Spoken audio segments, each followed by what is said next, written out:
All right, so with that, welcome to Straight Science. Straight Science is an evening science presentation series put on by University of Alaska Fairbanks, Northwest Campus, and UAF Alaska Sea Grant. Both Northwest Campus and Alaska Sea Grant serve the Bering Strait region, which is the homeland and waters of the Yupik, Inupiaq, and St. Lawrence Island Yupik peoples. And I just went through this great introduction for Rick Thoman. We have Rick Thoman tonight and Caroline Erickson. Rick Thoman, no stranger to the region. And I was given this long talk here before we realized we didn't have the sound on that in 7 years you've done 13 straight sciences, which is the most anyone's done. And it seems to me in a short amount of time, all the events that Rick's brought to our or helped us unwind or unweave or figure out what's going on in the region.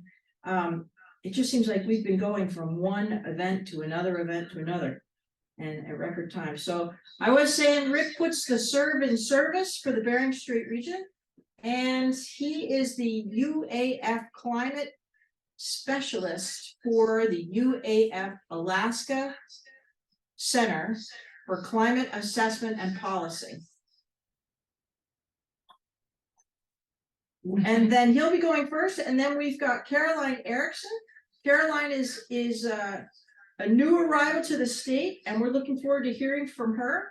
And she is representing the Alaska Fellows Program in Alaska. So with that, we can't wait for the two of you.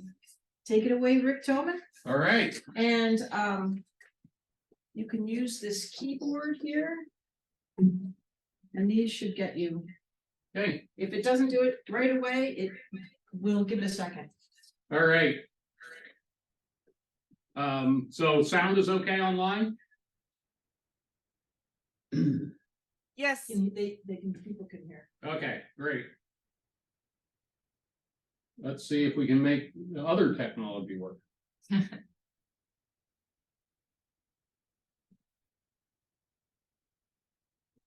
Western Alaska, summer, what happened?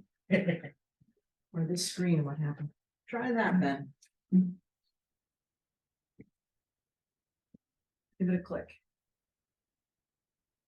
Left. Next is the top one. Okay, we'll see if we will make it work, right? It's the way. I think if you. All right, so tonight's a little bit eclectic presentation. Want to review kind of what happened this past summer. And you probably heard in the news, for the Arctic as a whole, this was the warmest summer of record. And Western Alaska was not part of that. So why, oh why was it so darn cloudy and wet? So we'll look at that. Then we'll shift gears a little bit. You've also probably heard in the news, we've got El Niño this winter. What's El Niño and what does it mean for us in Western Alaska? And then I'll finish up the program with the NOAA outlooks for the upcoming cold season for the region. And then when I am done, Caroline is going to tell us about the very exciting work that she's doing with us at ACCAP on documenting extreme events in Alaska.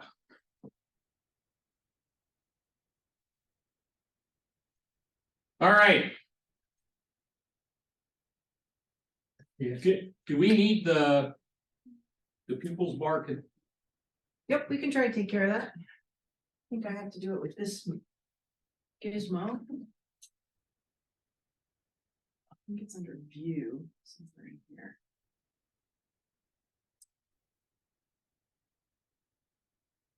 All right.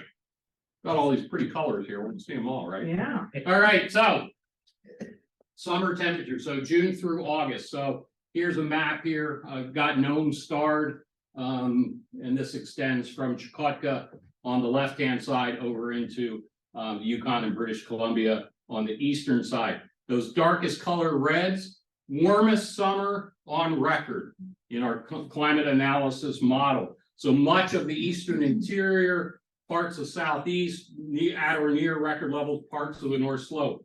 Notice, for the summer as a whole, the greenish colors are kind of in the near normal category. Raise your hand if you thought the average temperature this summer in Western Alaska was near normal. All right, got one. Wait, Well- where? You weren't here. Overall, for the Bering Strait region, so this is Bering Strait region now, kind of like the BSNC area. So St. Lawrence Island, Seward Peninsula area, what we think of as Bering Strait region. Actually, the 12th warmest summer since 1950. But here's the interesting thing. So just looking at Nome Airport now, if we look at the daytime temperature, so the average high temperatures was it was actually kind of in the middle, was kind of near normal. But look at the average daily low temperature was the 6th highest of record. Daytime temperatures were squished low, but night times very mild. Why would that be? Well, some of it is related. Oh, Should be able to click on one button and should advance. we'll try it again. Okay. Of course, it was extremely wet. So that having lots of rain tends to suppress the temperature range. So again, from our climate analysis model, Nome is starred there. The deepest blue colors there in our climate analysis models, highest precipitation since 1950. Doesn't quite make it down to Nome, but much of the interior Seward Peninsula, portions of eastern Norton Sound in this climate analysis model, wettest summer on record. Also the case, of course, in parts of South Central, Kodiak Island area. But you can see, in general, South Central and a broad sweep there through Western Alaska, Northwest Alaska, a very wet summer. Got very strong contrast to portions of the interior where it was unusually dry, and most of Southeast had way below normal precipitation. So as often is the case, given the size of Alaska, big differences across the region. For the Bering Straits region as a whole, second wettest, only 1951 was wetter. I don't have this in a graphic just to save some time, but in addition to the comparatively high amounts of rain, it rained very often. And I think that was probably the biggest thing. It wasn't that tremendous amounts of rain came out of the sky every day. It seemed like it rained every single day. June actually had fewer rainy days than normal, but July and August and then into September, it rained a lot. In fact, the July through September period, Nome Airport, measurable rain on 62 out of the 92 days. And that is the most of record for any July through September period. Nome Airport, the total rainfall was only the 15th highest, but for the summer, again, this very frequent rain, the high number of days with rain, is really outstanding. Just have to give it a good. Yeah. All right, but really here I think this is the money slide for the summer.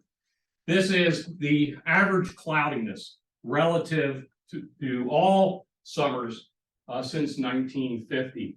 The darkest, the black colors there would be the cloudier than any other summer. Second shade would be the second. For the Bering Strait region, again, it was the third cloudiest, 1980, and way back, if you can remember, back to 2021 was a little bit cloudier. For the immediate Nome area, the star kind of hides the fact that it was the second cloudiest summer. And that's really, how could it be warmer than normal?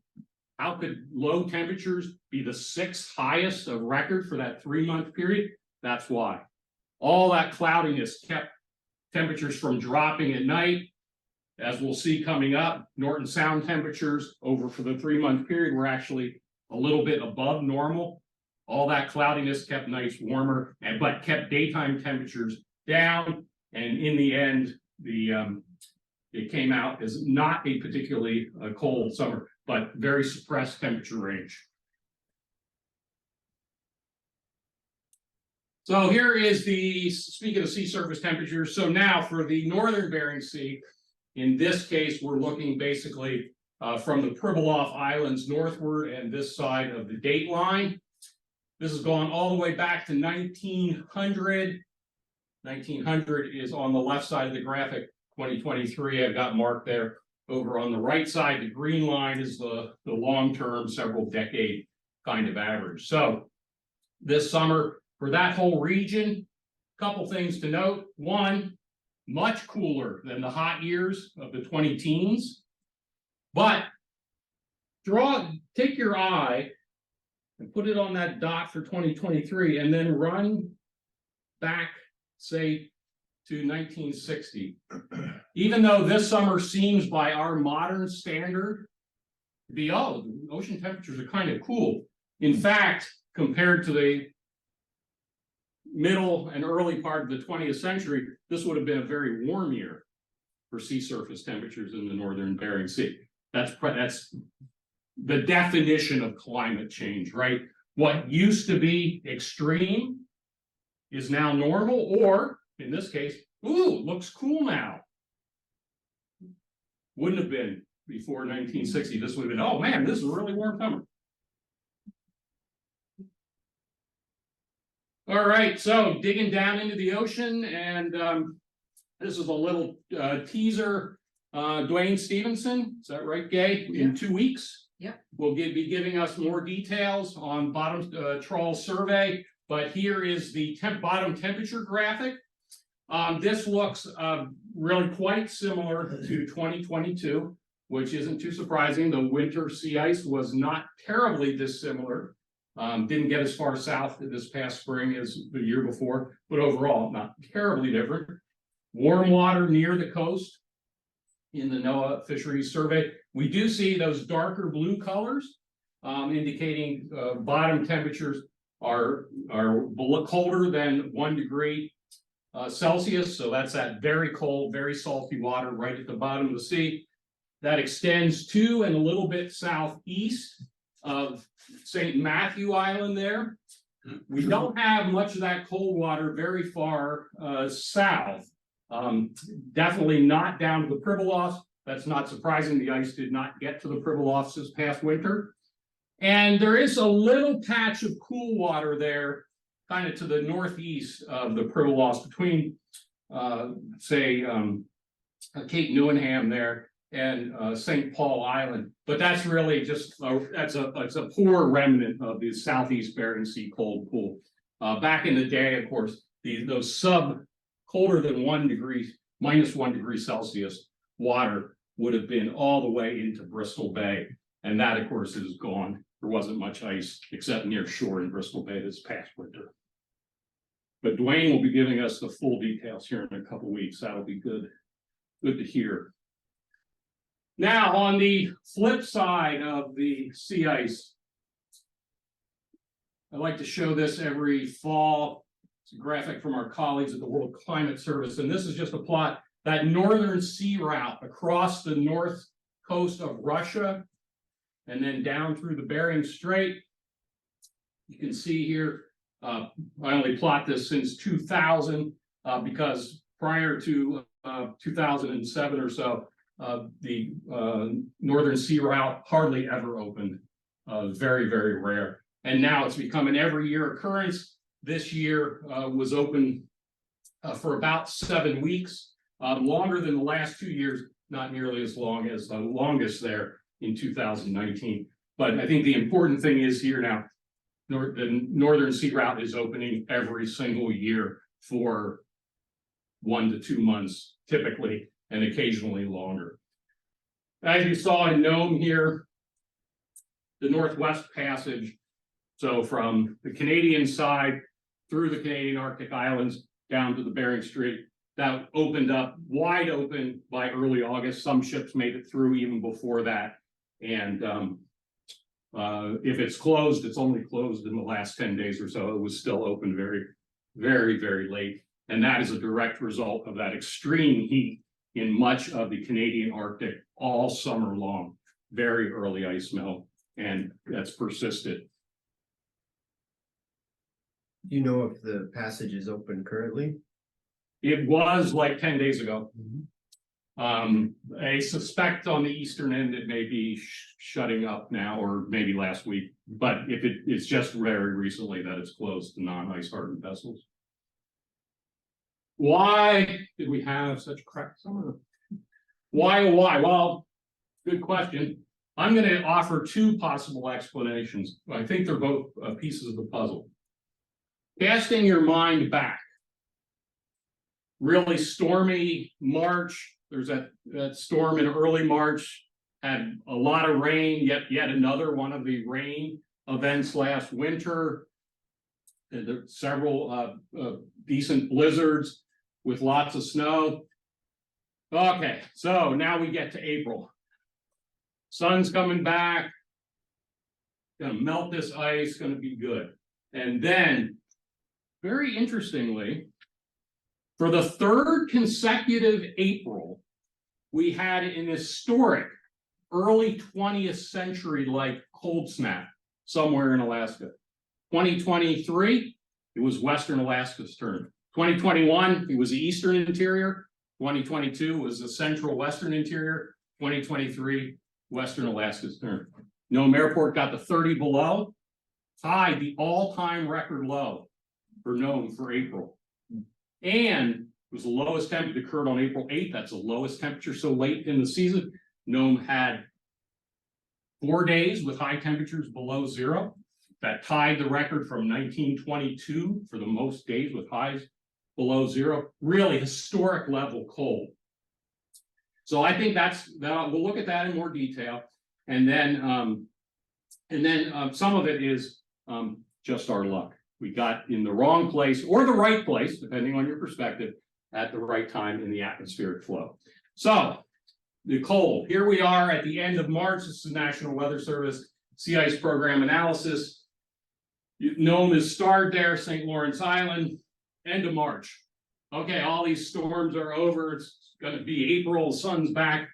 The way I have these here, 2023 is on your left, and just for comparison, 2022 is on your right. So we've got the ice is mostly at or north of St. Matthew Island, still pretty high concentration ice north of there, but all in all, looks pretty typical for the last days of March. Okay, then the hammer comes down. And what happens? The ice is now expanded. Mid-April, the ice is now expanded. We do have some open water channels showing up, but we still got a lot of high concentration ice in Norton Sound.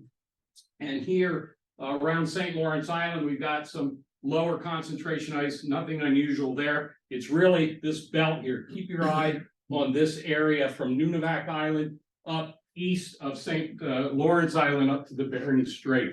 Obviously, this April 15th, much different than the year before. May 1st. All right. What's the first thing that I noticed?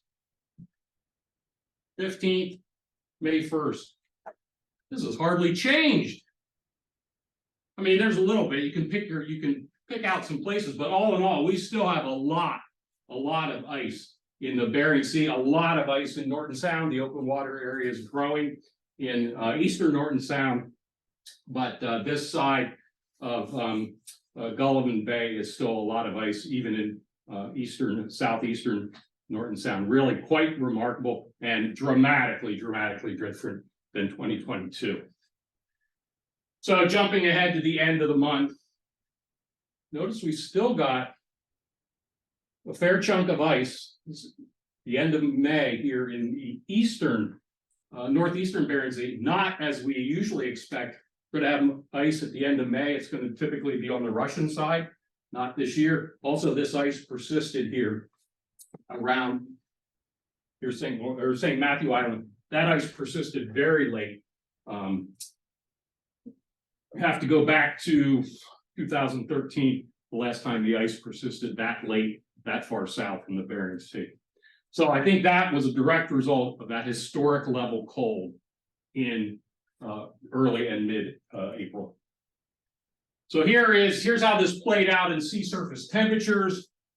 Notice that band of below normal temperatures for the 3 months as a whole, from Nunivak Island right up between Yukon Delta and St. Lawrence Island up to Bering Strait, a little bit above normal in Norton Sound, with that first shade of red color, so contributing to those warm overnight low temperatures. And that area of cool water off of the northern Chukotka coast up towards Wrangel Island, that was summer ice related. Ice persisted very late in that area. In contrast, fire hose of warm water coming out of the Mackenzie River there in the Beaufort Sea, and that's why that is the fire engine red there. All that hot water being pumped out with the extreme warm, record warm temperatures in the Northwest Territories. All right, so that's the cold part. Now here's just our bad luck part. So now here I'm looking 6-month period. So this is a long time by atmospheric standards. April through September. The graphic shows the mid-levels of the atmosphere. The arrow shows the directions that the wind are blowing, and the colors you can think of as high or low pressure relative to the long-term normal. And what do you see across Chukotka down through the Bering Strait and into Western Alaska? It's the only land area in the entire Arctic that for that 6-month period had, think of that as below normal pressures, cooler than normal air aloft, supporting the clouds and the rain. Portions, the only other land area for summer that had significantly below normal temperatures during the midsummer was in the Eastern Canadian Arctic Baffin Island area. They don't show up as below normal here for the 6 months because they had a quite warm spring, but they were also below normal for the midsummer, and that was the only other land area in the entire Arctic that was cooler than normal in this kind of analysis. And there's no climate change related reason to this. This area of low pressure could have set up anywhere. It was just our luck. It's that random variability in the atmosphere. And here's how that played out. So again, April through September, gnomes down here, North Pole's in the middle. And at this, for this 6 months, exactly one area has below normal temperatures for the 6 month period right here in Western Alaska. The star is actually covering up some blue color there, right over the Seward Peninsula. Only place. Throwing a dart, chances are you had a really warm summer. Warmest summer of record here, from portions of the Yukon all the way to Hudson Bay. Also portions of the eastern Russian Arctic, exceptionally warm. The cheese stands alone. Precipitation here, that's on the right-hand side. Again, emphasizing how wet Northwest Alaska is. Also extremely wet there, portions of the Northeast Canadian Arctic and Greenland. Greenland had a very warm midsummer, a lot of melt, but they also had an exceptionally snowy early summer. You can see some dry areas there too, including into Arctic Canada, and that helped fuel some of the big fires in that part of the world. All right, shift gears now. El Nino and us. Okay, so you raise your hand if you've heard of El and his Niño. All right. El Nino, it's not actually this big guy on Saturday Night Live, right? El Nino is this cycle of temperatures in the equatorial Pacific Ocean. And temperatures there vary, go up and down. And why do we care? Well, ocean temperatures changes in this relatively narrow area, 1,000 miles south and southeast of Hawaii. How does a 1 degree temperature change affect our weather in Alaska? Well, it doesn't, because it's 1 degree different than normal. Rather, that small changes in ocean temperatures along and near the equator, in turn, affect where the jet stream is, because where those warm waters are affects where those giant tropical thunderstorms are, and that affects the jet stream. It's not that 1 degree water 1,000 miles from Hawaii matters. It's the thunderstorms that they fuel and where they persist. So here's what it looks like in this little schematic here. This is how it typically works. We've got thunderstorms. Here's Australia. Here's Papua New Guinea. Hawaii is right there, South American coast. This Western Pacific water is really warm all year round, of course. This is where these thunderstorms are favored. This affects the jet stream. The air comes up, and what goes up must come down. Sinks here over the Eastern Pacific. And here's our low-level trade winds. And that's how things normally work. When the thunderstorms are favored here in the Western, that affects the jet stream as it comes off of Asia. And it tends to keep the jet stream over there, which then will influence the storm track around and across Alaska. During El Niño, these thunderstorms tend to be favored thousands of miles farther east because the trade winds weaken. And with these thunderstorms this far east, that allows that jet stream to be stronger across the Pacific, farther east across the Pacific. And that then again, having the jet stream that far east affects how the storm track around Alaska will the predominant where the storms are favored around Alaska, as well as elsewhere in the northern hemisphere. But because Alaska, of course, is basically on the north rim of the Pacific, the results or the outcomes here are much more direct than, say, Europe, where there's a lot of intermediate chains to go through. So we have El Niño. We can use that as a forecast tool. Did I miss one here? Nope. So for midwinter. So here's the good news. Maybe good news, right? So midwinter, December through February, temperatures on the left, precipitation on the right. So all I've done here, there's been 16 El Niño winters since 1976. And I just asked, okay, of those 16 El Niños, how many of those had above normal temperatures for the winter? And how many of them had above normal precipitation for the winter? So it's yes or no. Well, here in Western Alaska, we have, of the 16 El Niños, 81%. So 13 of the 16 have been warmer than normal. Okay, that's pretty high odds. It's not nearly as high as the Eastern Interior, where 16 out of 16 have been at least a little bit above normal. So last 16, if history is a guide, and it might not be, we would think that warmer than average temperatures for the 3 months as a whole would be favored, significantly favored in Western Alaska, but not a sure thing. If I tell you there's a 19% chance the plane you're getting on is going to crash, you might seriously think about not getting on there, right? Precipitation is even less of a tilt. So we've had so what's that? 6 of these 16 El Niños have had above normal precipitation in Western Alaska, and the rest were below normal. So again, it's a tilt in the odds. If there's no effect, like in Creek Cook Inlet, El Niño tells us nothing. 50-50 chance of above or below normal. So there is a favor. We favor below normal precipitation. So that's rain plus melted snow for the 3 months as a whole, but it's not a strong tilt. This is kind of interesting.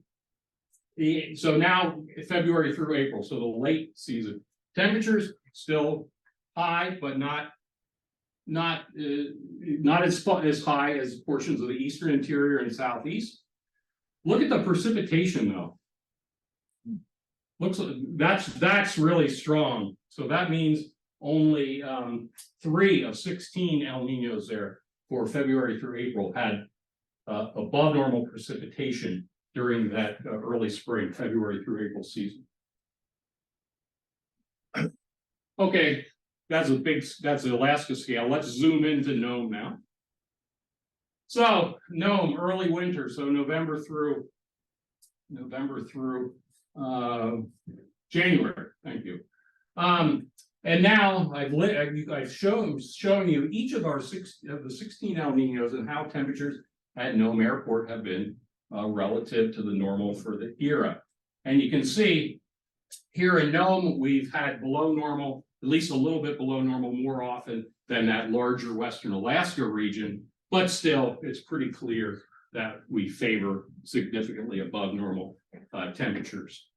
And even when it's been below normal, not very much below normal. So, do want to emphasize all of these are for 3-month periods. It's a certainty that there will be days that are very different. And even in a winter that's significantly above normal, you would expect there would be at least a month with at least a little bit cooler than normal. Midwinter, up the odds even better. So here, like the Western Alaska as a whole, only 3 of 16 have been cooler than normal, and really only 1991, 92 was more than a fraction of a degree below normal. So really pretty strongly favor midwinter 3-month period averaging above normal. At least that's what the history tells us. Midwinter precipitation, how's that look? Well, this is kind of interesting, right? If you count those up, you'll see that there's the same number of green bars as orange bars, 8 of each. Most of the green bars there, the midwinters with above normal precipitation, are not very far above normal, but there's obviously been a couple of very substantial. So that's kind of interesting. And these departures are not dramatic. I have here, none of them have been exceptionally dry. None of these 16 would be in like a record dry or near record dry category. Everybody's asking about snow. Well, we can still do this since there hasn't been an El Nino till now, since the Weather Service quit measuring snow. So we'll take it while we can. A little bit different story than the precipitation. Definitely significantly more below normal snowfalls. Now this is for the entire season, not just midwinter. But there have been a couple of big snowfall winters during El Nino, or seasons during El Nino. So yeah, just by count, yeah, we probably favor a below normal, but if we had a winter with a lot of snow, it would not be unprecedented. So don't put your shovel away. Do not sell your shovel yet. All right, how about sea ice? What does sea ice tell us? Or can we make does El Nino give us any information about the upcoming sea ice season? And the answer for the Bering Sea is an unequivocal no. There is no information here. Over our 16 El Ninos since the mid-1970s, the average sea ice extent during El Nino is within the margin of error, the same as non-El Nino. Because ocean heat and the persistence or variability of the storm tracks during the course of the winter is driving the late season sea ice extent. El Nino is not going to help us with this. The larger ocean changes are really driving that. All right, last piece of the puzzle before we get to Caroline's work, the outlook. All right, starting with what many people really care about. When's the ice going to show up? This is an experimental forecast from NOAA's Climate Prediction Center. They run this once a month. This is now getting dated. The new outlook will come out next week. But here's what they had from the late September run of this model. It's actually 20 different models, and this is the average. And the way I've chunked this up is this is the date of the first time that we don't have open water. So sea ice concentration better than 15%. Several things are already we know are gonna go out the window. There's gonna be a large area in the Beaufort Sea no ice in October. That is a certainty. This run from September of these models had showed significant changes in keeping open water in the central Bering Sea into the first half of December. We have seen that most years in the last decade, so that is not surprising. Some of this is already, that went out, of course, Kotzebue Sound did have ice off of Kotzebue, but just hearing today that ice has left and it's actually boatable again now. So yesterday. yeah, so really quite dramatic. I would be surprised if we had ice all the way down, the first ice all the way down past St. Lawrence Island. The first half of December. That seems unreasonable to me, given that we really want to see the ice get free. We want to see the Chukchi Sea freeze up before we really get that ice to push through the Bering Strait and get to St. Lawrence Island. So I think the run that comes out next week is going to show a significant slowdown of this, just based on what's already not happened. So really quite interesting. This part here in the central Bering Sea, this is pretty typical for this model. This model always has the ice getting to St. Paul. We'll see if that works. That, of course, usually doesn't work anymore. Ice is rarely getting. Temperature forecast from the Climate Prediction Center. So early winter forecast here for the Nome area, all of Western Alaska, strongly favoring significantly above normal temperatures. All of the state is above normal, really quite dramatic. Here's the range. This is what we would actually use for this range in Nome. So when we say there's about a 55% chance of significantly above normal for Nome, that means we're saying there's about a 55% chance the 3-month average is going to be 12 degrees or higher. But no surprise looking at those past 16 El Niños, right? The entire state is favored warm, except for the far western Aleutians. Precipitation, there's a split across western Alaska. Basically, Brevik, Teller to Buckland and north is slightly favored above normal. Equal chances everywhere else. That above normal tilt across the north has nothing to do with El Nino. That's entirely low sea ice related. Midwinter, no change in the story. Really strongly favoring significantly above normal temperatures across the state. Now remember, climate outlooks are not like the weather forecasts on your phone. We're not forecasting one thing. We're giving you 3 categories: near normal, significantly above, significantly below, and we give you the chances that each of those categories occur. So in this area here, pick a middle number here, 55% chance significantly above normal for Nome. That would mean the 3-month average is above 8.5 degrees. But if this is a perfect forecast, there's still a 1/3 chance that it would be between 5 and 8.5 degrees, and a 12% chance it would be colder than 5.2. So very different than the weather forecasts that you see on your phone. Precipitation, no different from the early winter forecast. Again, that's all late sea ice or thin sea ice driven there.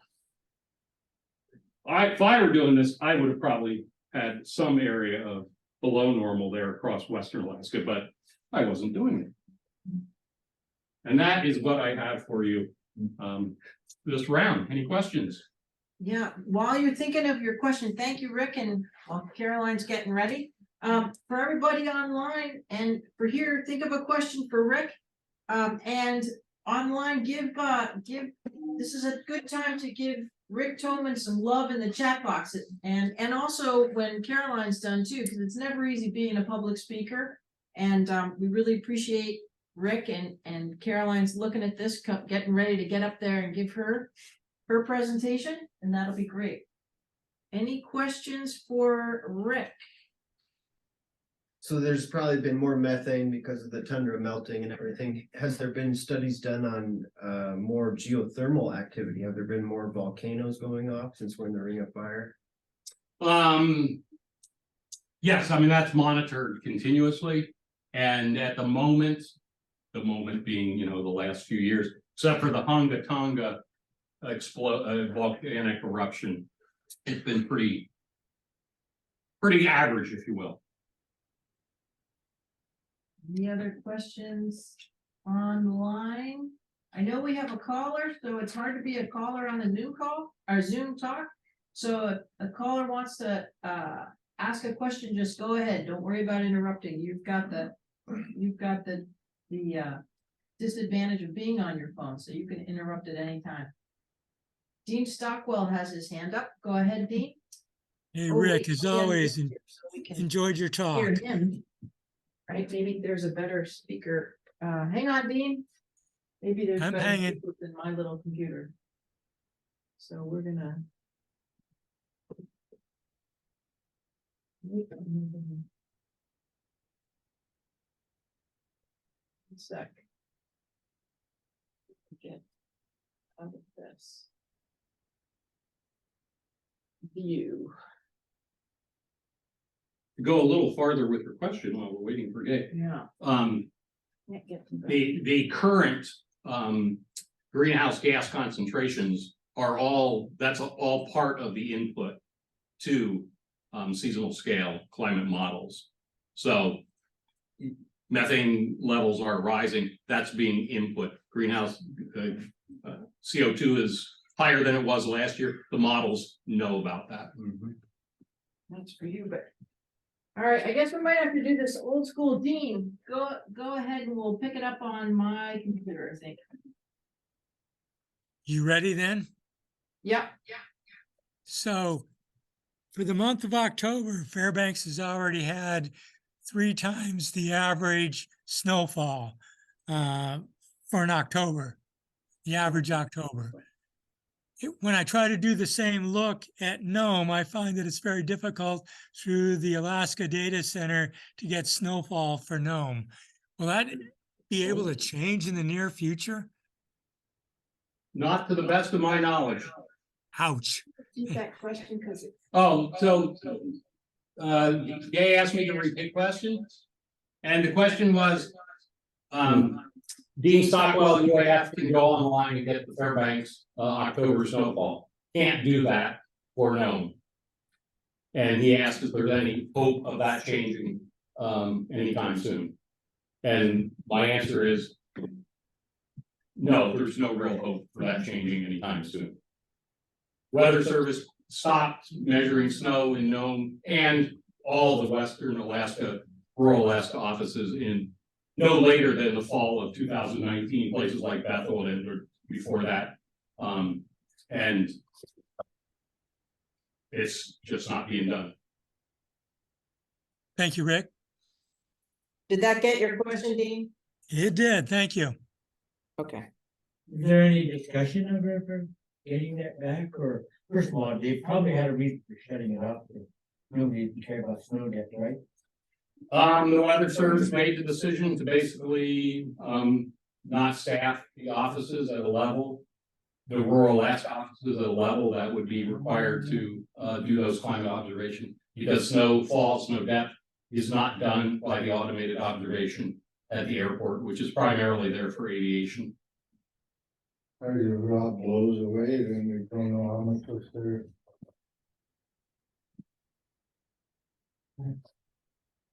Let's see, let me just check online. Okay. My question is, you have all these up to September. Does the rain, and maybe I missed this because I had to go in and out a couple times, but the rain we're having right now, is this, maybe this isn't appropriate because your talk is, up into September, but these rains we're having now, after that gray period, are we still in that somehow, or is the low system that you were talking about just still hanging over us because we had a nice couple of days, a nice week or so where it was snowy and things were on track. It was nice and calm and beautiful. We had the snow and blue sky And then all of a sudden we've got this. Is this sort of our El Nino, the low hanging out? So I wouldn't put this yet in, as an El Nino driven, Okay, there's a very large high pressure at mid levels of the atmosphere, kind of over the eastern Gulf of Alaska. And so in the northern hemisphere, of course, winds are rotating clockwise around high pressure. With a high in the eastern Gulf of Alaska, that means lots of southerly winds across western Alaska, and that high is stuck. And so we just are getting these feed of moisture in. Not odd, that kind of pattern actually is not what we expect in an El Nino, which tends to be very stormy in the central Gulf of Alaska. So I would say our current pattern is not El Nino related. and then Richard Spohr, he took off, but he had a question too. I think that was like, is tomorrow gonna be, what's tomorrow, or is it gonna turn to snow tonight? I think is what his question was. Do we have anything in that's gonna sound like there's gonna be snow, or I we're don't gonna know. wait till next week? I don't think, this isn't gonna change the snow overnight. Okay, Temperatures aloft are still warming a little bit overnight. Eventually this high will move and cooler air will move in. It's that time of year. But not in the next few days. so keep your ring. How often are your weather things on the radio? Are, Your weather announcements about what's going on, so like the weather service or the stuff that I do? the stuff you do. Well, I send KNOM usually one recording a week. Now, I don't know how often they play them. They play them quite often. Yeah, I mean, they're 70 seconds, nice filler. No, they're not, yes, they are nice ones, good. What we're listening to is pretty good service you're providing. Thank you. Seriously. Thank you. Because I camp and I hunt, so Great. weather's a big thing for me. Appreciate Yeah, it happy very to much. do it. Weather service still have that 1-800 number you can call and get weather with a sat phone or something? I believe so. The tricky part of that, as you probably know, is that the Weather Service has recently added many zones Oh, yeah. Oh, yeah. for Western Alaska. So the Nome area used to be zone 211. Yeah. Well, if you put in 211 now, you won't get Nome, I know that.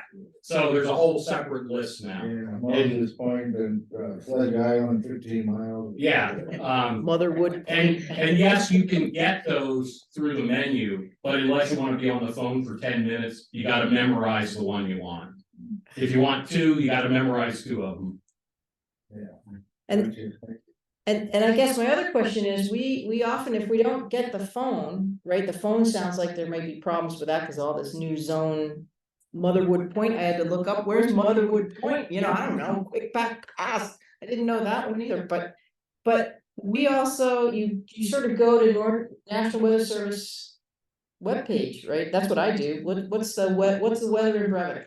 I go to the 7-day forecast and type in the zip code or whatever, and there's the Brevik page, but those are oftentimes not working.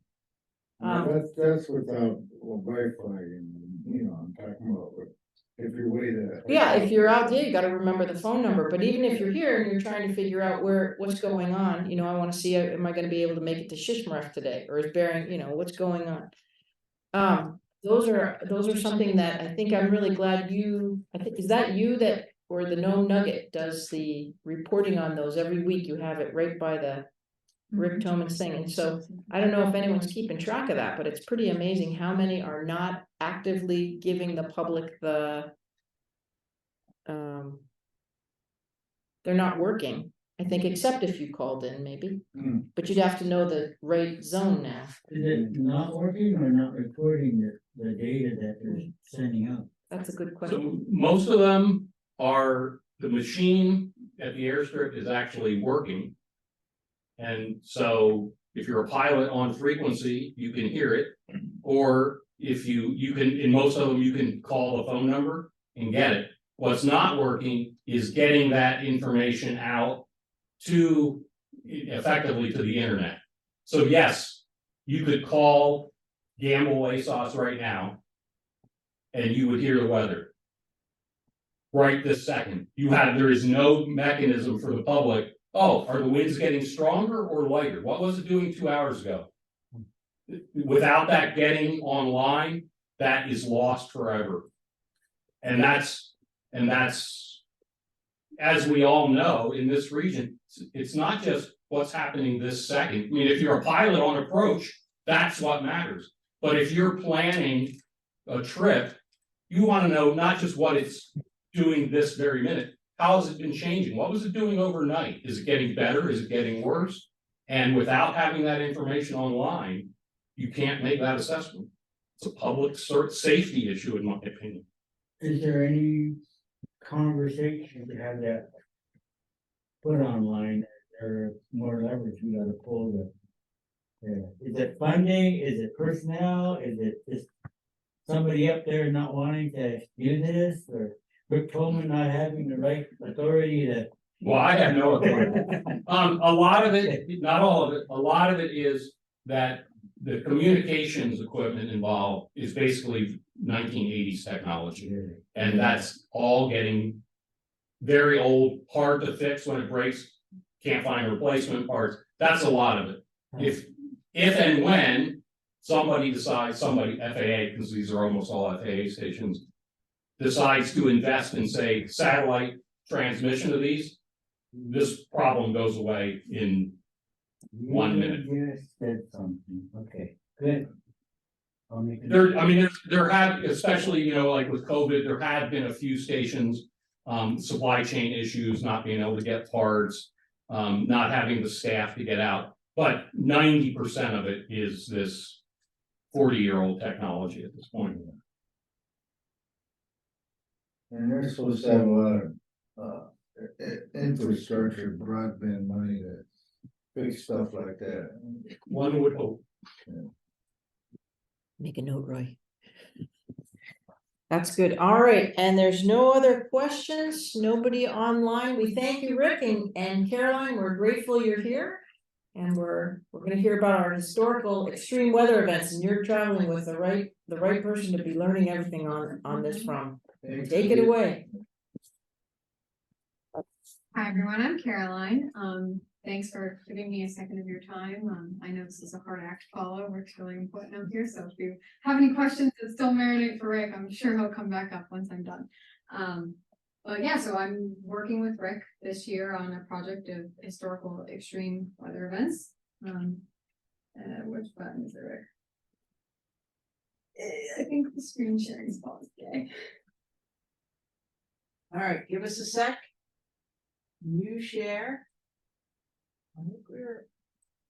Liking. No, so you're. Want me to try again? Yeah, Resume share. That's work. We are screen sharing, it says. Try this creature. Give that a good smack.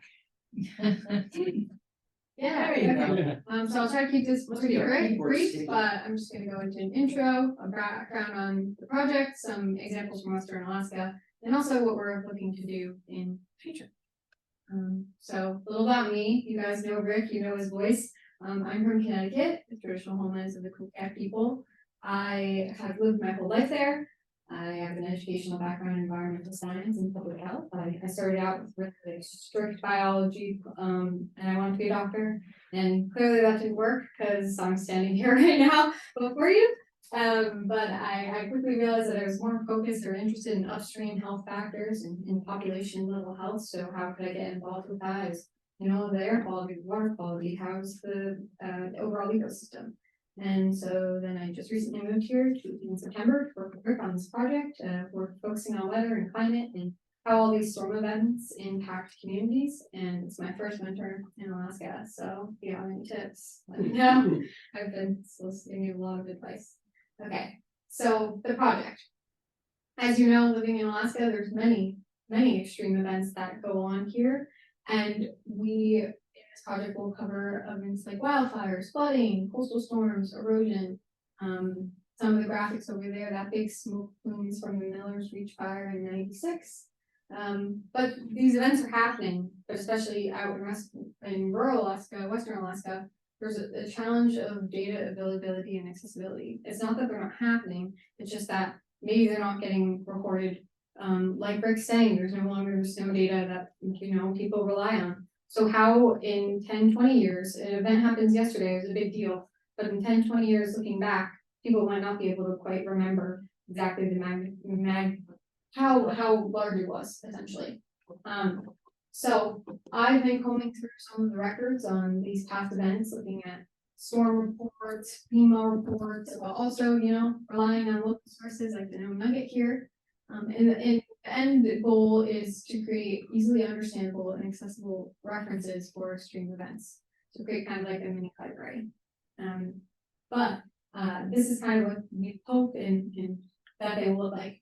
And so I'm just going to show a couple of examples from Western Alaska. And so the first one that we've kind of created, this is a mock-up of what we hope that will look like, is on Murdoch. So Kevin Murdoch, a lot of you know and remember that. So the past month or so, we've been kind of hammering out a layout to see what these will look like from our perspective. And so we have kind of like the overview on the first page, the storm track, and then we also really want to incorporate specific community impacts. At the end of the day, if a storm is staying offshore and not touching humans, it's less of an importance. Once it really kind of comes to a community and wipes out roads and destroys infrastructure and pivots subsistence, stuff like that, that's when it becomes important. So we really want to focus on that. So here's just the Murdoch one, and kind of continuing with a specific similar layout. We have that as well for the 2011 Bering Sea storm. So events like this is kind of what it will look like, focusing on communities. In Nome, for instance, they have 165 gallons of wastewater dumped to the small boat harbor during the storm. So stuff like that, where you may have remembered the storm, may have lived through the storm, but finding an easy, accessible place to go for something like this, where you can point to, hey, this is the event, this is what happened. And as these events will probably continue to keep happening, as Rick's talking about all the crazy weather, it's great to have a benchmark of all these things and a record of it, so that's easily comparable across time. But yeah, that's kind of what it looks like. Going forward, we're gonna continue research and data collection on some of these extreme events that have happened, continue layout development and design, and also gathering feedback, like, is this a useful product? What kind of events should we include? Are we missing anything? Some people have requested classes of events, so we'll be doing something on the Fairbanks and Harbor wildfires in general, overall, across time. And is there any info that you want to see, or does this have info that you want to see? But yeah, thank you. That's all. Questions, comments. I appreciate your time. I tried to keep it brief. But Can you yes, go yeah. back one? Can you go back one? More Yeah, nope, the questions. questions? So these are the questions you're asking us, right? Is this useful? What kind of events you're looking for feedback right here, right? Or If you want to give it, we also have hard copies if you want to see it up close. But yeah. so would you stick to weather events like storms and snowfall, or like the physical sciences, or would you add something like unusual mortalities of animals?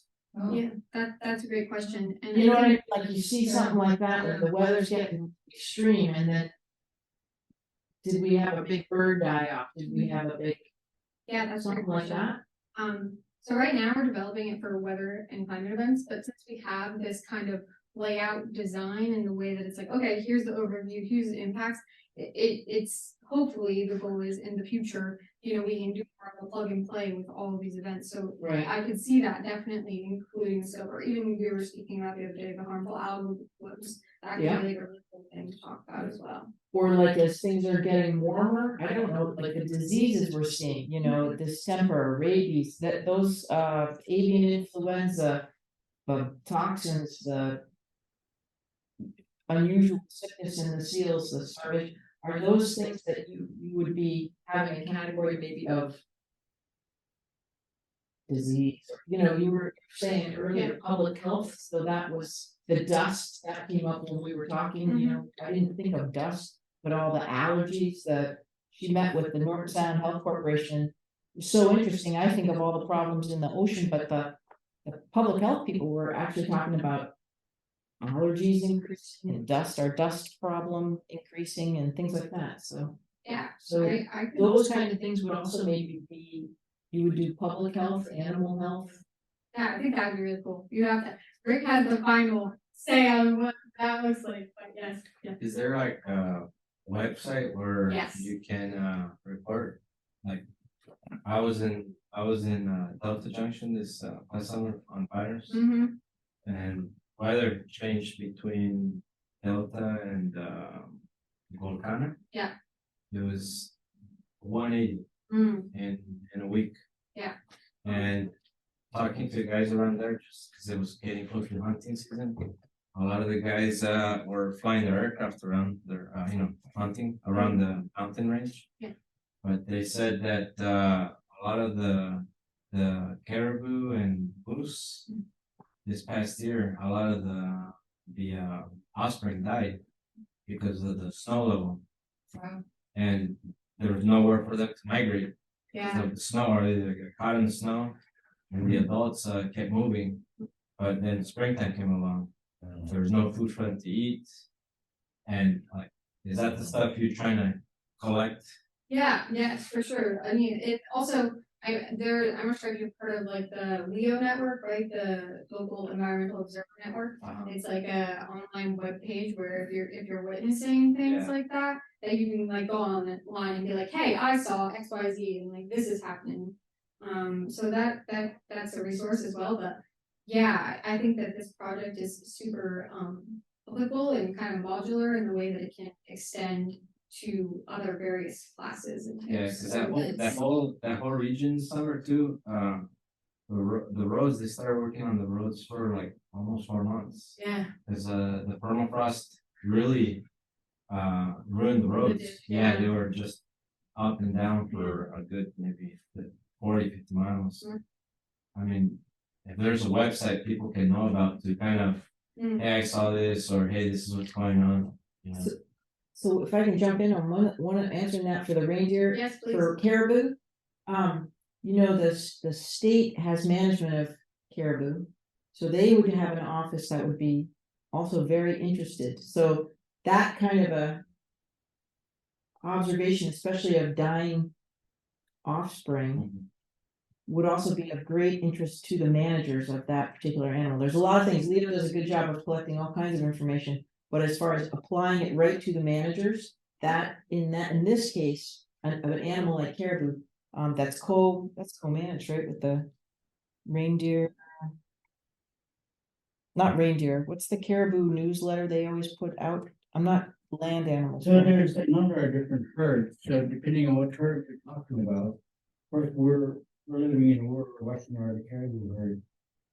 And that's different than over at Delta or whatever that is, so the data for that information, or the study, sorry, come out of custody, but they're quite adept at the knowledge of the herd. Jim Dow was the person for many, who's now taking the lead. But the question I was gonna ask is about, would you be able to add snow depth to your reports? I wish, yeah. To some of them, especially if they're like blizzard events that we're doing, any snow data that I can find will be going in there. Wouldn't it be nice if our weather service was here? Too, yeah. I just put FAA and I got a person to talk to. Anyway, so that may or may not result in anything, but still have to ask, right? What about ice? What about looking at the ice condition? That's a good one, yeah.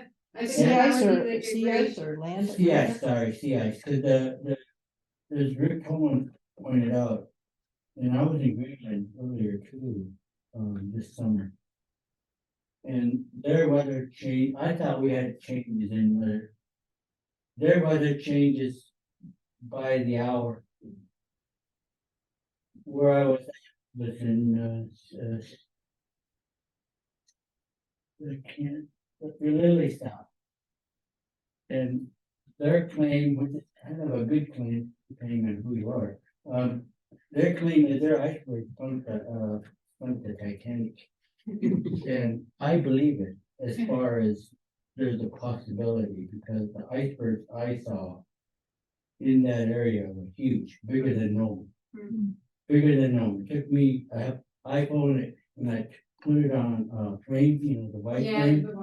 It took me 3 frames to get one iceberg. Oh, wow. We went out on a vessel just to check it out. It took half an hour just to go around the end. And we went in, we were gone out in the ocean, maybe hour and a half, maybe. But we never did go around the iceberg.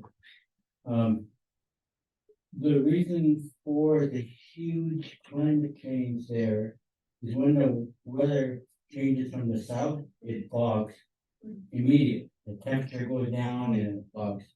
When it changes, the sun shines and then it rains. But I thought we had weather change. Yeah, no, I think So, ice is a The point I was definite trying to make is that we have sea ice out here, and if you get a south or the temperature that was quite persistently cold, or as you pointed out, a better explanation than I could, but at the end of the day, the temperature was different this summer than throughout the fall than at the time. Yeah, that makes sense. I think that could definitely work, and I appreciate you sharing that. Since I can't get the volume, Oh, we're gonna have to do it, and you'll have to repeat it for the audience. So Doug, I see your hand up. So go ahead and ask your question. Caroline, I see, it looks like you're characterizing individual events like Merbach, and I'm just wondering, is one of your products gonna be to capture long-term trends, try to be able to show this graphically as long-term trends in extreme events? Did you guys do that? Not really. His question is about if we're gonna try to capture any of these as long-term events, like over time. And I think that is something that we would be getting at when we're looking at, so I showed here 2 specific storm events, but also we think we're gonna try to extend it to classes of events. So wildfire over time, or like you're saying, sea ice over time. I think that could be something that we could definitely incorporate and do going forward. Okay, thanks. I hope that helps and answers your question. Did that answer your question? Yeah, definitely. Yeah, good luck with it there. Thanks. Thanks. It's weird doing it this way. It's all good. You're good sports. All right, any other questions or thoughts for? Oh, how are we gonna reach you, or what's your method for My email's right here, but yeah, that's our phone number. I'm trying to get a phone at the university. Fairbanks? No? I'm in Fairbanks. I work with Rick in Fairbanks. Oh. She works for the UAF Alaska Center for Climate Assessment and Policy, right up there on West Ridge on campus. And I'm trying to get a phone number.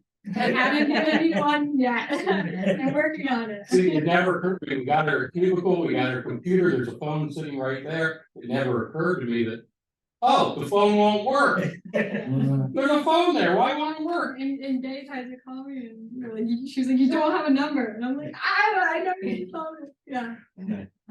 But yeah, thank you so much, and especially thank you, Jay, for setting this all up, and Rick for taking me along. I really enjoyed coming to speak to you. And also, if you don't have questions for me, more questions for Rick too. And we have for the whoever's asking the last question, you know, did anybody go to AC yesterday? AC store, and they were doing the fundraiser for the middle school cheerleading or whatever it is. Rick, yeah, Rick is so nice. He got one of the buckets. And so he's gonna give it as a Halloween bonus to whoever asks the last question. That's right. Oh man. Here you go. You have lots of grandkids.